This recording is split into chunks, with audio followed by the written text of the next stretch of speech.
Hello दोस्तों, मैं Aryan Shukla, business adviser and founder online business workshop. मित्रों, हमने ये बात की थी रॉन्ग इन्वेस्टमेंट की। ठीक है, रॉन्ग इन्वेस्टमेंट की। ठीक है, अब हम फिर से रॉन्ग इन्वेस्टमेंट की बात करने जा रहे हैं। फिर से हम रॉन्ग इन्वेस्टमेंट की बात करने जा रहे हैं। इसलिए बात करने जा रहे हैं क्योंकि अब इन्वेस्टमेंट हो गया तो हो गया। ठीक है, अब वो सही को लेकर के चाहे जितना हम बात करें वह एक तरीके से बेकार की बात है। बेकार की बात है क्योंकि प्रिपेयरिंग भी बिल्कुल कंप्लीट नहीं हो सकती है। ठीक है, प्रिपेयरिंग भी बिल्कुल कंप्लीट नहीं हो सकती है, लेकिन कुछ तो प्रिपेयरिंग होती है। इसलिए फ़र्क इतना है, कुछ प्रिपेयरिंग करके इन्वेस्टमेंट कर देते हैं, कुछ उससे ज़्यादा प्रिपेयरिंग करके इन्वेस्टमेंट कर देते हैं, कुछ उससे ज़्यादा प्रिपेयरिंग करके इन्वेस्टमेंट कर देते हैं, कहीं पर भी, किसी में भी और कभी भी। ठीक है, लेकिन अर्थात माइक्रो प्रिपेयरिंग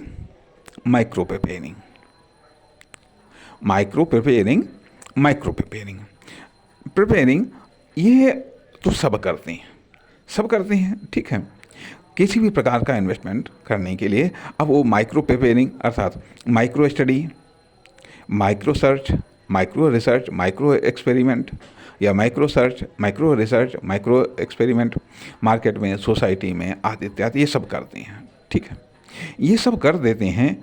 अब जो माइक्रो प्रिपेयरिंग करते हैं अर्थात बड़ी तैयारी करते हैं तो वो फिर बड़ी स्टडी करते हैं। ठीक है, कुछ माइक्रो स्टडी करते हैं अर्थात इस तरीके से कहना चाहिएगा यह कि सब अपना इन्वेस्टमेंट कर देते हैं। ठीक है, इन्वेस्टमेंट कर देते हैं। अब इन्वेस्टमेंट के पहले तो प्रिपेयरिंग की आवश्यकता होती है। ठीक है, कितनी भी यदि आप प्रिपेयरिंग से संतुष्ट नहीं हैं तो आप कभी भी संतुष्ट नहीं होंगे, क्योंकि कुछ मामले में आप संतुष्ट होते चले जाएंगे तो कुछ मामले में आप असंतुष्ट होते चले जाएंगे। इस तरीके से यह हिसाब किताब चलता रहेगा। एक शुरुआत करने के लिए हाँ, कुछ प्रिपेयरिंग आवश्यक होती है। ठीक है, आवश्यक होती है या पर्याप्त होती है, ये कह लीजिएगा। जितना भी आप कर सकते हैं कि आपने उसके बाद में इन्वेस्टमेंट कर दिया। अब यहाँ पर एक तो बात आती है कि प्रिपेयरिंग के संदर्भ में आप अपने आधार पर प्रिपेयरिंग किया है या एक्सपर्ट के आधार पर या एडवाइज़र के आधार पर आपने प्रिपेयरिंग की है, किससे सलाह ले करके की है आदि इत्यादि। चलिए, यदि आपने ऐसा कुछ नहीं किया, फिर भी आपने कुछ तो प्रिपेयरिंग की है। माइक्रो प्रिपेयरिंग आपने की है, माइक्रो प्रिपेयरिंग तो आपने की ही है।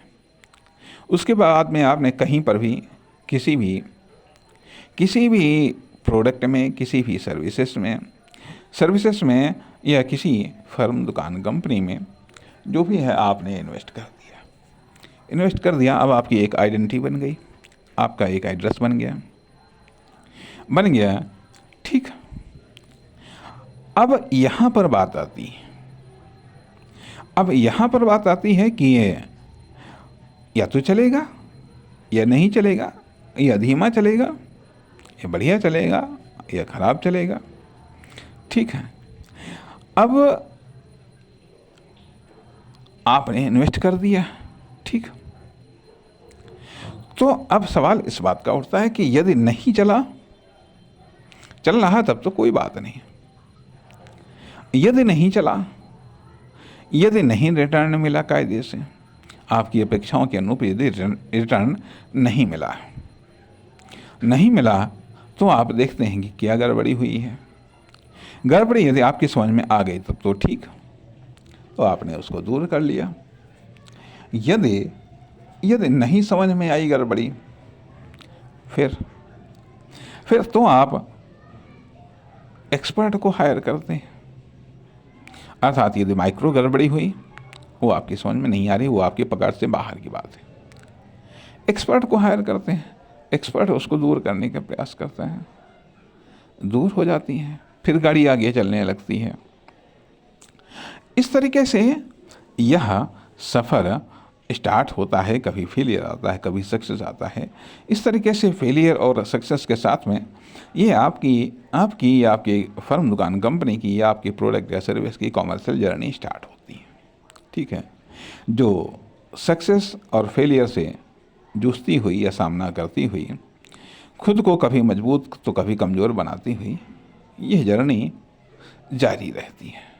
ठीक है, ये जर्नी जारी रहती है, कभी इम्परफेक्ट से परफेक्ट की ओर, कभी अनकम्प्लीट से कंप्लीट की ओर, कभी गुड बेटर बेस्ट की ओर, कभी रॉन्ग से राइट की ओर। स्वाभाविक बात है, नॉर्मल सी बात है, नॉर्मल सी बात है, इसमें कोई ख़ास बात नहीं। ठीक, एक कंडीशंस। दूसरी कंडीशंस ये आती है कि जब अब टाइम गुजर जाता है, अब ये कह लीजिएगा, मतलब जो अगली कंडीशंस, तमाम सारे